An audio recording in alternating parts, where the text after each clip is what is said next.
Welcome to Soundcheck with Pastor Isaac. This is episode number 55. We'd love for you to share this video with someone. This is going to be a great testimony of why I love to worship God and why I love to give to Him. And so that's what we're talking about today. Today we're talking about why do it? Episode 55. Let's do it. Now, we're looking in Genesis chapter 14 today. That's going to be our main focus. And we're talking about the tithe. That's been a big issue lately, and we want to talk about where it began and why we do it. Why do I do it? And so we're going to talk about this. I'm just going to relax. We're sitting back on our porch today, and it's a very hot, muggy evening. And as we talk about this, I want you to think about how this particular situation occurred as we read in chapter 14 of Genesis. I hope you have it. All right, let's go. And so in Genesis chapter 14, this is where Abraham initiated the tithe. Now, what is a tithe? A tithe is a tenth of something that you have. If you have $1, 10 cents is a tithe of that dollar. If you have $100, $10 is a tithe of that dollar. And so we're going to talk about what did Abraham do to cause this to come to being, and why do we still do it today? Let's look at it. Look in Genesis chapter 14. In verse 10, you're going to see that there were 4 kings that came up against the kings that were already in the valley of Sodom and Gomorrah. Those 4 kings were Elam, Shinar, Eleazar, and the Tidal king. All 4 of these kings were very powerful, and they actually were able to overcome and overtake the king of Sodom and the king of Gomorrah. And not only did they overtake them, they took all of their stuff. If you look down at verse 11, it says they took everything valuable and all the supplies. That means all the food, every gold, every jewelry, all of that stuff. These kings took it for their own possession. If you look down in verse 12, they also took Lot. Now, who was Lot? We've heard of him before. Lot was the nephew of Abraham. And so Abraham heard about this thing and heard that Lot had been captured. And so he decided that he was going to do something about it. Now, remember, these 4 kings attacked this whole nation down in the valley. There were 5 cities down there. Gomorrah and Sodom were 2 of those cities.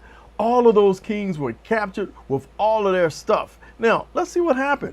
We find out that Abraham found out that his nephew had been taken, and he began to do something about it. Now remember, these 4 kings had captured this whole area right here. They took all the people, all the supplies, and all the stuff.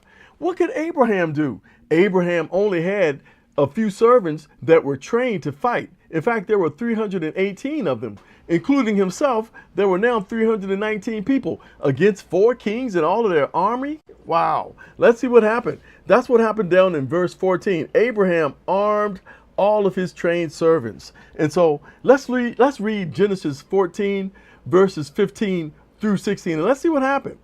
And this is talking about Abraham, and it says, and he divided himself against them. So Abraham took his forces, and those 318 men, he split them in half. And he and his servants by night, they smote them. In other words, Abraham was able to defeat these 4 kings that had come in and taken Lot and all of the stuff. How'd they do it? God was with Abraham. Now, this was before God had changed his name to Abraham. In this time, his name was Abram. He was called Abram. And so let's look down again at verse 15. And he divided himself against them, he and his servants, by night, and smote them, and pursued them to Hobah, which is on the left hand of Damascus. And he brought back all the goods, and also brought again his brother Lot, and his goods, and the women also, and the people. Wow, look what God did, because Abraham trusted God. What did I say?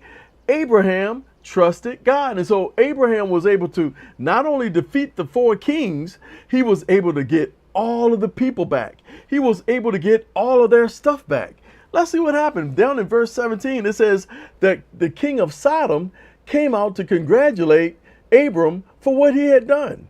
And what did he do? Let's look at verse 18. Let's actually read that. It says, and Melchizedek, king of Salem, brought forth bread and wine, and he was the priest of the Most High God. And so Melchizedek was someone that never was, there's no record of him being born, And so he had neither father nor mother. And so we believe that he was as a Christ, as a savior, as a Messiah, even during that time. And so Abraham recognized him as being a man that was godly. And so let's look and see what happened in verse 19. And this man, Melchizedek, he blessed him being the Abraham, and said, "Blessed be Abram of the Most High God, possessor of heaven and earth. And blessed be the Most High God, which have delivered thine enemies into thine hand." And he gave him a tithe of all. That's where we get tithes from. It's not something that we have to look at as something that the law brought in as Moses got the law and they began to do all these offerings and tithes and all of these types of sacrifices. This was before that. Remember, Abraham came before Moses. And so this happened before the law was established. What did it say right there? It says, and he gave him a tithe of all. He, being Abram, gave Melchizedek, who represented the Lord, the tithe of all. He gave him of all those things that those four kings had stolen from not only those 5 cities with Sodom and Gomorrah, but they had conquered other areas. And so they had a whole bunch of stuff. They had all types of jewels, all types of gold, all types of silver, all types of precious things, plus all the other things, all the supplies, all the food, all the things that people would need to live at that time. These 4 kings had all of those things in their possession. And as Abram gathered those things in, he was able to note that he was super rich. But when he met Melchizedek, when he met him and realized that this was a man that was like no other man, and as that man, Melchizedek, blessed Abram, what did he do? He gave him a tenth. He gave him a tithe of everything.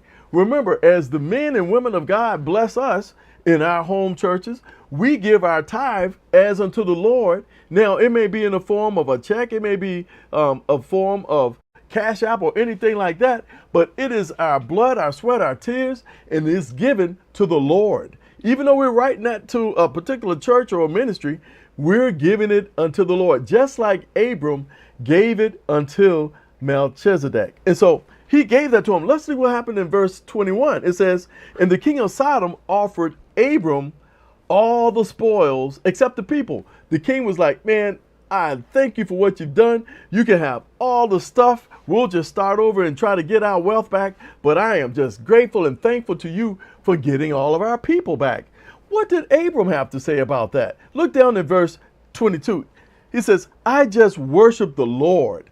That's what Abram told this king of Sodom. He said, I have just worshiped the Most High God. I have just worshiped the owner of heaven and earth, the one that has made everything. In verse 23, he says, and so therefore, knowing that I've worshiped the Most High God, and I have already given my tithe to that God, I am not going to even take a shoelace from you. Repeat that again. I am not going to even take a shoelace from you. He says, so that you can say that you made me rich. In other words, Abram knew where his blessings were coming from.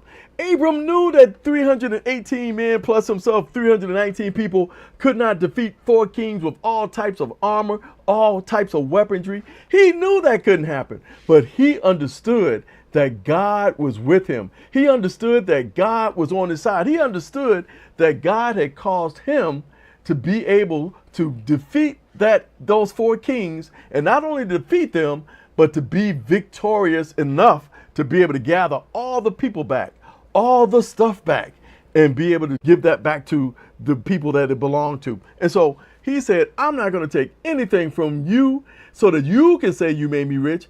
God has done this. God was the one that caused me to be able to defeat these 4 kings, not you. You couldn't even defeat them. You were captured. And so now we know where the tithing came from. And so look at verse 24. It says, and all I want is Lot. All I want is my nephew back.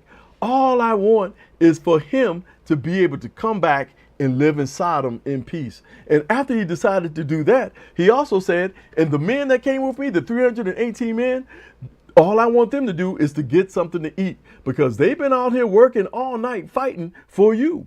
And so He asked the king if he could have Lot back. He asked the king if he could have the food for the men that he had right there. And he also asked that the 4 leaders that came with him from his leadership that was helping him to fight, he wanted them to get a reward. So he let them get a reward, but he himself took nothing. Like we said, not even a shoelace. So we know that's Old Testament right there. But what happens in the New Testament? Why are we still doing the same thing in the New Testament? If you look at Matthew chapter 23, you'll notice that Jesus acknowledged that tithing was still something that we were doing. In that particular verse, he was rebuking the scribes and the Pharisees because he recognized that they were hypocrites. Not only did they give their tithes, but they also gave their other things that were necessary and important, but they weren't doing what was right for the people.